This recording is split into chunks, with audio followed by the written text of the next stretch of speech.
আজকে ৩ দিন যাবত আমরা আমাদের কোয়েল পাখির খাঁচার আপডেট দিয়ে আসতেছি। তো আজকে আমাদের প্রায় ৬ষ্ঠ দিন যে আমরা এই কয়দিন যাবত কোয়েল পাখির খাঁচা বানাইতেছি। আসলে আমরা কি করতেছি তাই আজকের ভিডিওতে দেখাবো।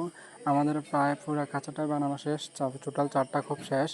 এখন শুধু আমরা কিছু জাল কিনে আনবো বাজার থেকে, তারপর আমাদের সাইড যে আছে ওই সাইডে দিয়ে 2 ফিট জাল আনলে হবে। আমাদের 4 ফুট আর 6 ফিট উচ্চতা জাল আনলে আমরা আমাদের ফুল যে খাঁচাটি শেষ। আমরা উপরে দিয়েছি হচ্ছে বস্তা। আমরা প্রত্যেকটি ট্রের জায়গায় বস্তা দিয়েছি যাতে সুন্দরভাবে ট্রেটা রাখা যায় বস্তার নিচে।